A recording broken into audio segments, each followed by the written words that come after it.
ಮತ್ತಷ್ಟು ಅಪ್ಡೇಟ್ ಲಭ್ಯವಾಗ್ತಾ ಇದೆ. ಎಲ್ಲವೂ ಸರಿಯಾದ್ರೆ ನವೆಂಬರ್ 2ಕ್ಕೆ ಪಥಸಂಚಲನ ನಡೆಸಬಹುದು. ಸಮಯ ಎಲ್ಲವನ್ನೂ ಪರಿಗಣಿಸುತ್ತದೆ, ಕಾಲಾವಕಾಶ ನೀಡಬೇಕು ಅಂತ ಹೇಳಿ ಹೇಳಿದ್ದಾರೆ. ಎಜಿ ಎಲ್ಲದಕ್ಕೂ ಕೇಂದ್ರೀಯ ಪಡೆ ಎನ್ನುತ್ತಾರೆ. ನೀವು ಪರಿಸ್ಥಿತಿ ನಿಭಾಯಿಸೋಕಾಗಲ್ಲ ಅಂದ್ರೆ ಹೇಳಿ, ಕೇಂದ್ರೀಯ ಪಡೆಯನ್ನ ಕರೆಸ್ತೇವೆ ಅಂತ ಹೇಳಿ ಅರುಣ್ ಶ್ಯಾಮ್ ವಾದವನ್ನ ಮಂಡಿಸಿದ್ದಾರೆ. ನವೆಂಬರ್ 2ಕ್ಕೆ ಶಾಂತಿ ಸಭೆ, ಅದಾದ ನಂತರ ವರದಿ, ಅದಾದ ನಂತರ ವಿಚಾರಣೆ, ಇದೆಲ್ಲವೂ ಆದ್ರೆ ನವೆಂಬರ್ 2ನೇ ತಾರೀಕೇನೆ ಪಥಸಂಚಲನಕ್ಕೆ ಅವಕಾಶ ಸಿಗುವ ಸಾಧ್ಯತೆಗಳಿದೆ. ಕಾನೂನು ಸುವ್ಯವಸ್ಥೆ ಹದಗೆಟ್ಟು ಬಿಡುತ್ತೆ. ಎಲ್ಲರಿಗೂ ಒಟ್ಟಿಗೆನೆ ನಾವು ಅನುಮತಿಯನ್ನ ಕೊಡ್ಲಿಕ್ಕೆ ಕಷ್ಟ ಆಗುತ್ತೆ. ಅದರಲ್ಲೂ ಆರ್ಎಸ್ಎಸ್ನ ಪಥಸಂಚಲನಕ್ಕೆ ಅವಕಾಶ ಮಾಡಿಕೊಟ್ಬಿಟ್ರೆ ಚಿತ್ತಾಪುರದಲ್ಲಿ ಶಾಂತಿ ಕದಡುತ್ತೆ ಅನ್ನೋ ಸರ್ಕಾರದ ಪರ ವಕೀಲರ ವಾದಕ್ಕೆ ಇದೀಗ ಕೌಂಟರ್ ಕೊಟ್ಟಿದ್ದಾರೆ ಆರ್ಎಸ್ಎಸ್ ಪರ ವಕೀಲರಾದ ಅರುಣ್ ಶ್ಯಾಮ್. ಸ್ಥಳೀಯವಾಗಿ ಭದ್ರತಾ ವಿಚಾರದಲ್ಲಿ ಲೋಪಗಳಾಗತ್ತೆ ಅನ್ನೋ ಭಯ ಇದ್ರೆ ಕೇಂದ್ರದಿಂದ ಪಡೆಯನ್ನ ಕರೆಸೋಣ. ಭದ್ರತಾ ವ್ಯವಸ್ಥೆಯ ನೆಪ ಒಡ್ಡಿ ಪಥಸಂಚಲನಕ್ಕೆ ಅವಕಾಶವನ್ನ ನಿರಾಕರಿಸುವುದು ಸರಿಯಲ್ಲ ಅನ್ನೋ ಅರ್ಥದ ವಾದ ಮಂಡನೆ ಇದೀಗ ಆಗ್ತಾ ಇದೆ.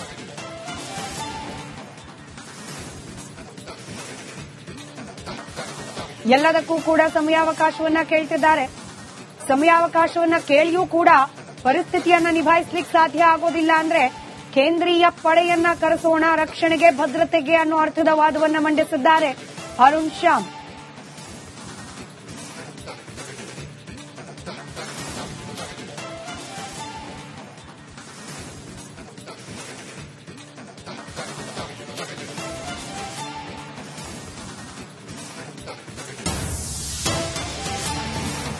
ಸಂಘಟನೆಗಳ ಜೊತೆ ಅಕ್ಟೋಬರ್ 28ನೇ ತಾರೀಕು ಶಾಂತಿ ಸಭೆಯನ್ನು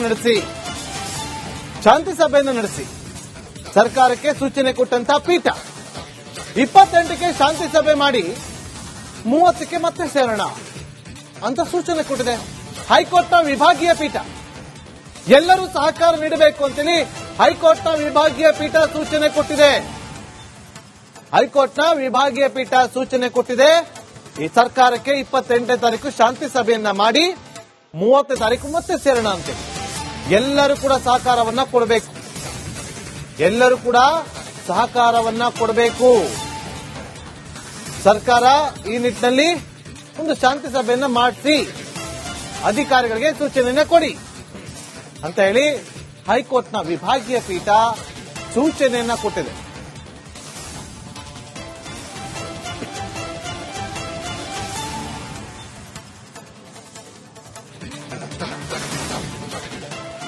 ಶಾಂತಿ ಸಭೆ ಬಳಿಕ 30ನೇ ತಾರೀಕು ವರದಿಯನ್ನ ಸಲ್ಲಿಸಿ ಅಂತ ಹೇಳಿ ಹೈಕೋರ್ಟ್ ತಿಳಿಸಿದೆ. ವರದಿ ಸಲ್ಲಿಸಿದ ನಂತರದಲ್ಲಿ ಮತ್ತೊಮ್ಮೆ ವಿಚಾರಣೆಯನ್ನ ಮಾಡೋಣ ಅಂತ ಹೇಳಿ ಅರ್ಜಿ ವಿಚಾರಣೆಯನ್ನ ಅಕ್ಟೋಬರ್ 30ಕ್ಕೆ ಮುಂದೂಡಿದೆ ಕೋರ್ಟ್. ಶಾಂತಿ ಸಭೆಯ ಬಳಿಕ 30ನೇ ತಾರೀಕು ವರದಿಯನ್ನ ಸಲ್ಲಿಸಿ ವರದಿ ಸಲ್ಲಿಕೆಯ ಬಳಿಕ ಮತ್ತೊಮ್ಮೆ ವಿಚಾರಣೆಯನ್ನ ನಡೆಸೋಣ ಅಂತ ಹೇಳಿ ಹೈಕೋರ್ಟ್ ತಿಳಿಸಿದೆ. ಅಲ್ಲಿಗೆ ಮತ್ತೊಮ್ಮೆ ಈ ಕುತೂಹಲ ಮುಂದುವರೆದಿದೆ. ಪಥಸಂಚಲನಕ್ಕೆ ಅನುಮತಿ ಸಿಗುತ್ತಾ ಇಲ್ವಾ ಈ ಪ್ರಶ್ನೆಗೆ ಸದ್ಯಕ್ಕೆ ಇನ್ನೂ ಸ್ಪಷ್ಟ ಉತ್ತರ ಇಲ್ಲ.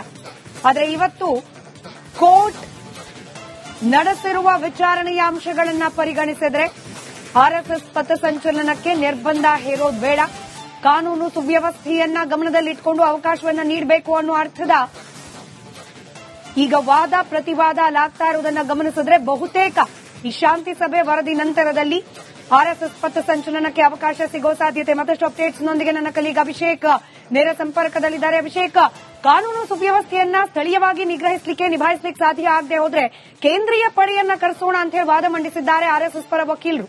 ಅಲ್ಲಿಗೆ ರಾಜ್ಯ ಸರ್ಕಾರಕ್ಕೆ ಇದೀಗ ಅನುಮತಿ ಕೋರ್ಟ್ನಿಂದ ಸಿಕ್ಕಿದ್ರೂ ಕಷ್ಟ, ಸಿಗದೆ ಹೋದ್ರೂ ಕಷ್ಟ, ಎರಡೂ ಬಗೆಯಲ್ಲೂ ಕೂಡ ಮುಖಭಂಗ ಅನ್ನೋ ಪರಿಸ್ಥಿತಿಗೆ ಬಂತ ಅಂತ ಹೇಳಿ.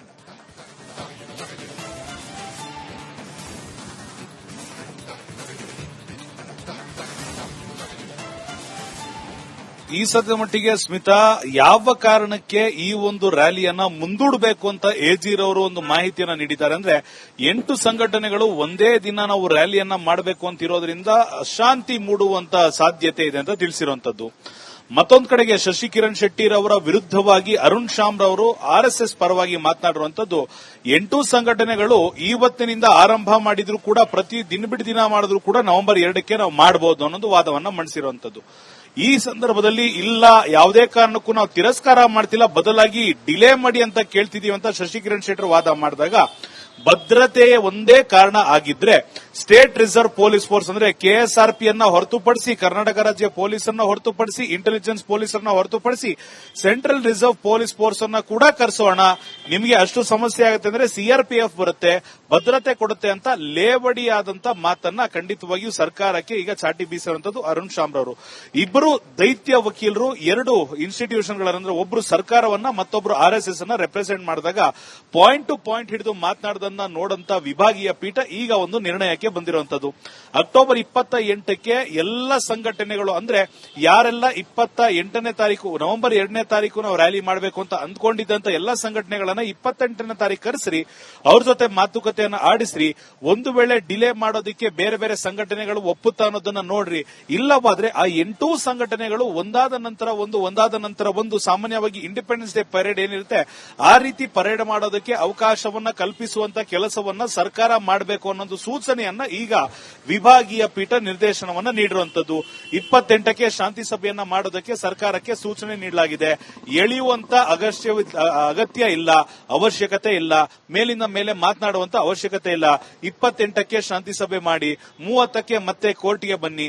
ನವೆಂಬರ್ 2ನೇ ತಾರೀಕಿಗೆ ಆರ್ಎಸ್ಎಸ್ ನವರು ಪಥಸಂಚಲನ ಮಾಡೋದಕ್ಕೆ ಅವಕಾಶ ನೀಡಬಹುದಾ ಇಲ್ವಾ ಅನ್ನೋ ಒಂದು ವಿಚಾರವನ್ನ ಪುನರಾವಲೋಕನೆ ಮಾಡೋಣ ಅಂತ ತಿಳಿಸಿದಂತ ಸಂದರ್ಭದಲ್ಲಿ ಈ ಸದ್ಯದ ಮಟ್ಟಿಗೆ ಒನ್ ಲೈನರ್ ಸ್ಟೇಟ್ಮೆಂಟ್ ಹೇಳಬೇಕು ಅಂದ್ರೆ ಅಕ್ಟೋಬರ್ 28ಕ್ಕೆ ಶಾಂತಿ ಸಭೆ ನಡೀಬೇಕು, ಅಕ್ಟೋಬರ್ 30ಕ್ಕೆ ಕೋರ್ಟ್ ವಿಚಾರಣೆ ನಡೆಸುತ್ತೆ, ವಿಚಾರಣೆ ನಡೆಸಿದ ನಂತರವಷ್ಟೇ ನವೆಂಬರ್ 2ಕ್ಕೆ ಆರ್ಎಸ್ಎಸ್ ಪಥಸಂಚಲನಕ್ಕೆ ಅನುಮತಿ ಇದೆಯಾ ಇಲ್ವಾ ಅನ್ನೋದನ್ನ ಕೋರ್ಟ್ ನಿರ್ಧಾರ ಮಾಡುತ್ತೆ. ಆದ್ರೆ ಈ ಸದ್ಯದ ಮಟ್ಟಿಗೆ ಕೊಕ್ಕಿ ಹಾಕಿರುವಂತದ್ದು ಕಾನೂನಾತ್ಮಕವಾದ ದೃಷ್ಟಿಯಲ್ಲಿ ಕೊಟ್ಟಿರುವಂತಹ ಕಾರಣ ಅಂದ್ರೆ 8 ಸಂಘಟನೆಗಳು ಮಾಡೋದ್ರಿಂದ ಲಾ ಅಂಡ್ ಆರ್ಡರ್ ಸಮಸ್ಯೆ ಆಗಬಹುದು ಅಂತ ತಿಳಿಸಿದ್ದಾರೆ. ಆ ಕಾರಣದಿಂದ ಡಿಲೇ ಮಾಡಿ ಅಥವಾ ಪೋಸ್ಟ್ಪೋನ್ ಮಾಡಿ ಅಂತ ಕೇಳ್ತಿದ್ದೀವಿ ಅನ್ನೋ ಒಂದು ಸಂದರ್ಭದಲ್ಲಿ ಸಿಆರ್ಪಿಎಫ್ ಅನ್ನೇ ಕರೆಸ್ತೀವಿ ಅಂದಾಗ ಖಂಡಿತವಾಗಿಯೂ ಸರ್ಕಾರಕ್ಕೆ ನಿಮಗೆ ಮಾಡೋದಕ್ಕೆ ಆಗಲಿಲ್ಲವಾದರೆ ಕೇಂದ್ರದಿಂದ ಕರೆಸಿ ಮಾಡಿಸುವಂತ ಯತ್ನವನ್ನ ಕೋರ್ಟ್ ಮಧ್ಯಪ್ರವೇಶ ಮಾಡಿ ಮಾಡಿಸಬೇಕಾಗುತ್ತೆ ಜೋಕೆ ಅನ್ನೊಂದು ಧಾಟಿಯಲ್ಲಿ ಮಾತನಾಡೋದ್ರಿಂದ ಖಂಡಿತವಾಗಿಯೂ ಈ ಬಾರಿ ಸರ್ಕಾರ ಇದನ್ನ ಯಾವ ರೀತಿ ಮುತುವರ್ಜಿ ವಹಿಸಿ ಮುಂದುವರಿಸುತ್ತೆ ಅನ್ನೋದನ್ನ ಕಾದು ನೋಡಬೇಕಾಗಿದೆ. ಸ್ಮಿತಾ, ಅಪ್ಡೇಟ್ ಲಭ್ಯವಾಗ್ತಾ ಇದೆ. ಎಲ್ಲವೂ ಸರಿಯಾದ್ರೆ ನವೆಂಬರ್ 2ಕ್ಕೆ ಪಥಸಂಚಲನ ನಡೆಸಬಹುದು. ಸಮಯ ಎಲ್ಲವನ್ನೂ ಪರಿಗಣಿಸುತ್ತದೆ, ಕಾಲಾವಕಾಶ ನೀಡಬೇಕು ಅಂತ ಹೇಳಿ ಹೇಳಿದ್ದಾರೆ. ಎಜಿ ಎಲ್ಲದಕ್ಕೂ ಕೇಂದ್ರೀಯ ಪಡೆ ಎನ್ನುತ್ತಾರೆ. ನೀವು ಪರಿಸ್ಥಿತಿ ನಿಭಾಯಿಸೋಕಾಗಲ್ಲ ಅಂದ್ರೆ ಹೇಳಿ, ಕೇಂದ್ರೀಯ ಪಡೆಯನ್ನ ಕರೆಸ್ತೇವೆ ಅಂತ ಹೇಳಿ ಅರುಣ್ ಶಾಮ್ ವಾದವನ್ನ ಮಂಡಿಸಿದ್ದಾರೆ. ನವೆಂಬರ್ 2ಕ್ಕೆ ಶಾಂತಿ ಸಭೆ, ಅದಾದ ನಂತರ ವರದಿ, ಅದಾದ ನಂತರ ವಿಚಾರಣೆ, ಇದೆಲ್ಲವೂ ಆದ್ರೆ ನವೆಂಬರ್ 2ನೇ ತಾರೀಕೇನೆ ಪಥಸಂಚಲನಕ್ಕೆ ಅವಕಾಶ ಸಿಗುವ ಸಾಧ್ಯತೆಗಳಿದೆ. ಕಾನೂನು ಸುವ್ಯವಸ್ಥೆ ಹದಗೆಟ್ಟು ಬಿಡುತ್ತೆ. ಎಲ್ಲರಿಗೂ ಒಟ್ಟಿಗೆನೆ ನಾವು ಅನುಮತಿಯನ್ನ ಕೊಡ್ಲಿಕ್ಕೆ ಕಷ್ಟ ಆಗುತ್ತೆ.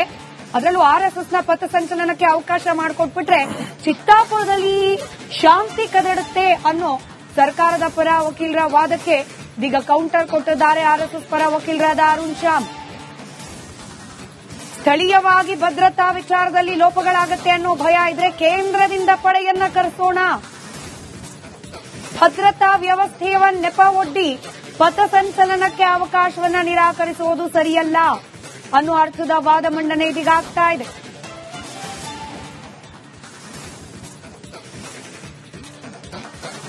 ಎಲ್ಲದಕ್ಕೂ ಕೂಡ ಸಮಯಾವಕಾಶವನ್ನ ಕೇಳ್ತಿದ್ದಾರೆ. ಸಮಯಾವಕಾಶವನ್ನ ಕೇಳಿಯೂ ಕೂಡ ಪರಿಸ್ಥಿತಿಯನ್ನ ನಿಭಾಯಿಸಲಿಕ್ಕೆ ಸಾಧ್ಯ ಆಗೋದಿಲ್ಲ ಅಂದ್ರೆ ಕೇಂದ್ರೀಯ ಪಡೆಯನ್ನ ಕರೆಸೋಣ ರಕ್ಷಣೆಗೆ, ಭದ್ರತೆಗೆ ಅನ್ನೋ ಅರ್ಥದ ವಾದವನ್ನ ಮಂಡಿಸಿದ್ದಾರೆ ಅರುಣ್ ಶಾಮ್.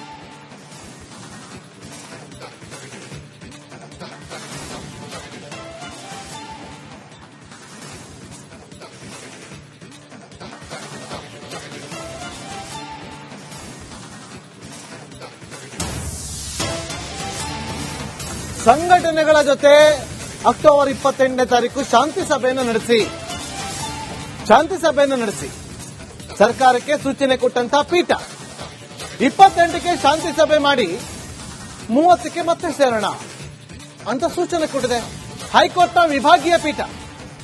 ಎಲ್ಲರೂ ಸಹಕಾರ ನೀಡಬೇಕು ಅಂತೇಳಿ ಹೈಕೋರ್ಟ್ನ ವಿಭಾಗೀಯ ಪೀಠ ಸೂಚನೆ ಕೊಟ್ಟಿದೆ.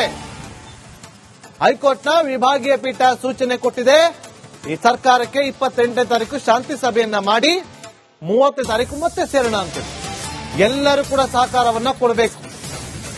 ಎಲ್ಲರೂ ಕೂಡ ಸಹಕಾರವನ್ನ ಕೊಡಬೇಕು. ಸರ್ಕಾರ ಈ ನಿಟ್ಟಿನಲ್ಲಿ ಒಂದು ಶಾಂತಿ ಸಭೆಯನ್ನ ಮಾಡಿಸಿ ಅಧಿಕಾರಿಗಳಿಗೆ ಸೂಚನೆಯನ್ನ ಕೊಡಿ ಅಂತ ಹೇಳಿ ಹೈಕೋರ್ಟ್ನ ವಿಭಾಗೀಯ ಪೀಠ ಸೂಚನೆಯನ್ನ ಕೊಟ್ಟಿದೆ.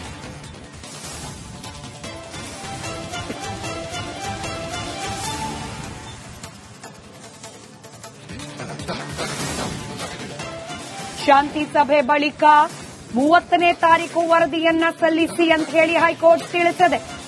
ವರದಿ ಸಲ್ಲಿಸಿದ ನಂತರದಲ್ಲಿ ಮತ್ತೊಮ್ಮೆ ವಿಚಾರಣೆಯನ್ನ ಮಾಡೋಣ ಅಂತ ಹೇಳಿ ಅರ್ಜಿ ವಿಚಾರಣೆಯನ್ನ ಅಕ್ಟೋಬರ್ 30ಕ್ಕೆ ಮುಂದೂಡಿದೆ ಕೋರ್ಟ್. ಶಾಂತಿ ಸಭೆಯ ಬಳಿಕ 30ನೇ ತಾರೀಕು ವರದಿಯನ್ನ ಸಲ್ಲಿಸಿ ವರದಿ ಸಲ್ಲಿಕೆಯ ಬಳಿಕ ಮತ್ತೊಮ್ಮೆ ವಿಚಾರಣೆಯನ್ನ ನಡೆಸೋಣ ಅಂತ ಹೇಳಿ ಹೈಕೋರ್ಟ್ ತಿಳಿಸಿದೆ. ಅಲ್ಲಿಗೆ ಮತ್ತೊಮ್ಮೆ ಈ ಕುತೂಹಲ ಮುಂದುವರೆದಿದೆ. ಪಥಸಂಚಲನಕ್ಕೆ ಅನುಮತಿ ಸಿಗುತ್ತಾ ಇಲ್ವಾ? ಈ ಪ್ರಶ್ನೆಗೆ ಸದ್ಯಕ್ಕೆ ಇನ್ನೂ ಸ್ಪಷ್ಟ ಉತ್ತರ ಇಲ್ಲ. ಆದರೆ ಇವತ್ತು ಕೋರ್ಟ್ ನಡೆಸಿರುವ ವಿಚಾರಣೆಯ ಅಂಶಗಳನ್ನು ಪರಿಗಣಿಸಿದ್ರೆ ಆರ್ಎಸ್ಎಸ್ ಪಥಸಂಚಲನಕ್ಕೆ ನಿರ್ಬಂಧ ಹೇರೋದು ಬೇಡ, ಕಾನೂನು ಸುವ್ಯವಸ್ಥೆಯನ್ನ ಗಮನದಲ್ಲಿಟ್ಟುಕೊಂಡು ಅವಕಾಶವನ್ನ ನೀಡಬೇಕು ಅನ್ನೋ ಅರ್ಥದ ಈಗ ವಾದ ಪ್ರತಿವಾದ ಅಲ್ಲಾಗ್ತಾ ಇರುವುದನ್ನು ಗಮನಿಸಿದ್ರೆ ಬಹುತೇಕ ಈ ಶಾಂತಿ ಸಭೆ ವರದಿ ನಂತರದಲ್ಲಿ ಆರ್ಎಸ್ಎಸ್ ಪಥಸಂಚಲನಕ್ಕೆ ಅವಕಾಶ ಸಿಗೋ ಸಾಧ್ಯತೆ. ಮತ್ತಷ್ಟು ಅಪ್ಡೇಟ್ಸ್ನೊಂದಿಗೆ ನನ್ನ ಕಲೀಗ್ ಅಭಿಷೇಕ್ ನೇರ ಸಂಪರ್ಕದಲ್ಲಿದ್ದಾರೆ. ಅಭಿಷೇಕ್, ಕಾನೂನು ಸುವ್ಯವಸ್ಥೆಯನ್ನ ಸ್ಥಳೀಯವಾಗಿ ನಿಭಾಯಿಸಲಿಕ್ಕೆ ಸಾಧ್ಯ ಆಗದೆ ಹೋದ್ರೆ ಕೇಂದ್ರೀಯ ಪಡೆಯನ್ನ ಕರೆಸೋಣ ಅಂತ ಹೇಳಿ ವಾದ ಮಂಡಿಸಿದ್ದಾರೆ ಆರ್ಎಸ್ಎಸ್ ಪರ ವಕೀಲರು. ಅಲ್ಲಿಗೆ ರಾಜ್ಯ ಸರ್ಕಾರಕ್ಕೆ ಇದೀಗ ಅನುಮತಿ ಕೋರ್ಟ್ನಿಂದ ಸಿಕ್ಕಿದ್ರೂ ಕಷ್ಟ, ಸಿಗದೆ ಹೋದ್ರೂ ಕಷ್ಟ, ಎರಡೂ ಬಗೆಯಲ್ಲೂ ಕೂಡ ಮುಖಭಂಗ ಅನ್ನೋ ಪರಿಸ್ಥಿತಿಗೆ ಬಂತ ಅಂತ ಹೇಳಿ.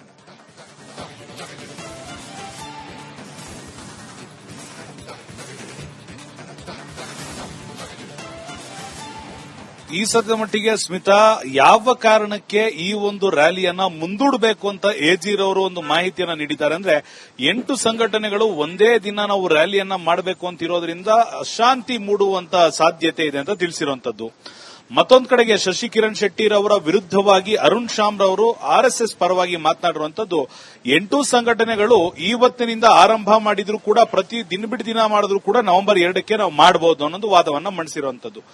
ಈ ಸಂದರ್ಭದಲ್ಲಿ ಇಲ್ಲ, ಯಾವುದೇ ಕಾರಣಕ್ಕೂ ನಾವು ತಿರಸ್ಕಾರ ಮಾಡ್ತಿಲ್ಲ, ಬದಲಾಗಿ ಡಿಲೇ ಮಾಡಿ ಅಂತ ಕೇಳ್ತಿದೀವಿ ಅಂತ ಶಶಿಕಿರಣ್ ಶೆಟ್ಟರ್ ವಾದ ಮಾಡಿದಾಗ ಭದ್ರತೆಯ ಒಂದೇ ಕಾರಣ ಆಗಿದ್ರೆ ಸ್ಟೇಟ್ ರಿಸರ್ವ್ ಪೊಲೀಸ್ ಫೋರ್ಸ್ ಅಂದ್ರೆ ಕೆಎಸ್ಆರ್ಪಿಯನ್ನ ಹೊರತುಪಡಿಸಿ, ಕರ್ನಾಟಕ ರಾಜ್ಯ ಪೊಲೀಸರನ್ನ ಹೊರತುಪಡಿಸಿ, ಇಂಟೆಲಿಜೆನ್ಸ್ ಪೊಲೀಸರನ್ನ ಹೊರತುಪಡಿಸಿ ಸೆಂಟ್ರಲ್ ರಿಸರ್ವ್ ಪೊಲೀಸ್ ಫೋರ್ಸ್ ಅನ್ನ ಕೂಡ ಕರೆಸೋಣ, ನಿಮಗೆ ಅಷ್ಟು ಸಮಸ್ಯೆ ಆಗುತ್ತೆ ಅಂದ್ರೆ ಸಿಆರ್ಪಿಎಫ್ ಬರುತ್ತೆ, ಭದ್ರತೆ ಕೊಡುತ್ತೆ ಅಂತ ಲೇವಡಿಯಾದಂತ ಮಾತನ್ನ ಖಂಡಿತವಾಗಿಯೂ ಸರ್ಕಾರಕ್ಕೆ ಈಗ ಚಾಟಿ ಬೀಸಿರುವಂತದ್ದು ಅರುಣ್ ಶಾಮ್ ರವರು.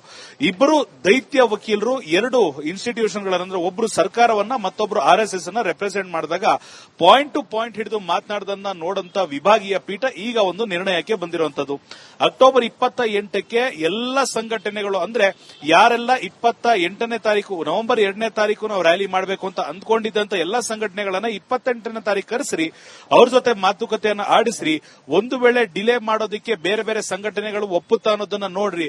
ಇಲ್ಲವಾದ್ರೆ ಆ 8 ಸಂಘಟನೆಗಳು ಒಂದಾದ ನಂತರ ಒಂದು ಸಾಮಾನ್ಯವಾಗಿ ಇಂಡಿಪೆಂಡೆನ್ಸ್ ಡೇ ಪರೇಡ್ ಏನಿರುತ್ತೆ ಆ ರೀತಿ ಪರೇಡ್ ಮಾಡೋದಕ್ಕೆ ಅವಕಾಶವನ್ನ ಕಲ್ಪಿಸುವಂತ ಕೆಲಸವನ್ನ ಸರ್ಕಾರ ಮಾಡಬೇಕು ಅನ್ನೋ ಸೂಚನೆಯನ್ನ ಈಗ ವಿಭಾಗೀಯ ಪೀಠ ನಿರ್ದೇಶನವನ್ನ ನೀಡಿರುವಂತದ್ದು. 28ಕ್ಕೆ ಶಾಂತಿ ಸಭೆಯನ್ನ ಮಾಡೋದಕ್ಕೆ ಸರ್ಕಾರಕ್ಕೆ ಸೂಚನೆ ನೀಡಲಾಗಿದೆ. ಎಳೆಯುವಂತ ಅಗತ್ಯ ಇಲ್ಲ, ಅವಶ್ಯಕತೆ ಇಲ್ಲ, ಮೇಲಿಂದ ಮೇಲೆ ಮಾತನಾಡುವಂತ ಅವಶ್ಯಕತೆ ಇಲ್ಲ. 28ಕ್ಕೆ ಶಾಂತಿ ಸಭೆ ಮಾಡಿ, 30ಕ್ಕೆ ಮತ್ತೆ ಕೋರ್ಟ್ಗೆ ಬನ್ನಿ, ನವೆಂಬರ್ 2ನೇ ತಾರೀಕಿಗೆ ಆರ್ಎಸ್ಎಸ್ ನವರು ಪಥಸಂಚಲನ ಮಾಡೋದಕ್ಕೆ ಅವಕಾಶ ನೀಡಬಹುದಾ ಇಲ್ವಾ ಅನ್ನೋ ಒಂದು ವಿಚಾರವನ್ನ ಪುನರಾವಲೋಕನೆ ಮಾಡೋಣ ಅಂತ ತಿಳಿಸಿದಂತ ಸಂದರ್ಭದಲ್ಲಿ ಈ ಸದ್ಯದ ಮಟ್ಟಿಗೆ ಒನ್ ಲೈನರ್ ಸ್ಟೇಟ್ಮೆಂಟ್ ಹೇಳಬೇಕು ಅಂದ್ರೆ ಅಕ್ಟೋಬರ್ 28ಕ್ಕೆ ಶಾಂತಿ ಸಭೆ ನಡೀಬೇಕು, ಅಕ್ಟೋಬರ್ 30ಕ್ಕೆ ಕೋರ್ಟ್ ವಿಚಾರಣೆ ನಡೆಸುತ್ತೆ, ವಿಚಾರಣೆ ನಡೆಸಿದ ನಂತರವಷ್ಟೇ ನವೆಂಬರ್ 2ಕ್ಕೆ ಆರ್ಎಸ್ಎಸ್ ಪಥಸಂಚಲನಕ್ಕೆ ಅನುಮತಿ ಇದೆಯಾ ಇಲ್ವಾ ಅನ್ನೋದನ್ನ ಕೋರ್ಟ್ ನಿರ್ಧಾರ ಮಾಡುತ್ತೆ. ಆದ್ರೆ ಈ ಸದ್ಯದ ಮಟ್ಟಿಗೆ ಕೊಕ್ಕಿ ಹಾಕಿರುವಂತದ್ದು ಕಾನೂನಾತ್ಮಕವಾದ ದೃಷ್ಟಿಯಲ್ಲಿ ಕೊಟ್ಟಿರುವಂತಹ ಕಾರಣ ಅಂದ್ರೆ 8 ಸಂಘಟನೆಗಳು ಮಾಡೋದ್ರಿಂದ ಲಾ ಅಂಡ್ ಆರ್ಡರ್ ಸಮಸ್ಯೆ ಆಗಬಹುದು ಅಂತ ತಿಳಿಸಿದ್ದಾರೆ. ಆ ಕಾರಣದಿಂದ ಡಿಲೇ ಮಾಡಿ ಅಥವಾ ಪೋಸ್ಟ್ಪೋನ್ ಮಾಡಿ ಅಂತ ಕೇಳ್ತಿದ್ದೀವಿ ಅನ್ನೋ ಒಂದು ಸಂದರ್ಭದಲ್ಲಿ ಸಿಆರ್ಪಿಎಫ್ ಅನ್ನೇ ಕರೆಸ್ತೀವಿ ಅಂದಾಗ ಖಂಡಿತವಾಗಿಯೂ ಸರ್ಕಾರಕ್ಕೆ ನಿಮಗೆ ಮಾಡೋದಕ್ಕೆ ಆಗಲಿಲ್ಲವಾದರೆ ಕೇಂದ್ರದಿಂದ ಕರೆಸಿ ಮಾಡಿಸುವಂತ ಯತ್ನವನ್ನ ಕೋರ್ಟ್ ಮಧ್ಯಪ್ರವೇಶ ಮಾಡಿ ಮಾಡಿಸಬೇಕಾಗುತ್ತೆ ಜೋಕೆ ಅನ್ನೋ ಒಂದು ಧಾಟಿಯಲ್ಲಿ ಮಾತನಾಡೋದ್ರಿಂದ ಖಂಡಿತವಾಗಿಯೂ ಈ ಬಾರಿ ಸರ್ಕಾರ ಇದನ್ನ ಯಾವ ರೀತಿ ಮುತುವರ್ಜಿ ವಹಿಸಿ ಮುಂದುವರಿಸುತ್ತೆ ಅನ್ನೋದನ್ನ ಕಾದು ನೋಡಬೇಕಾಗಿದೆ. ಸ್ಮಿತಾ.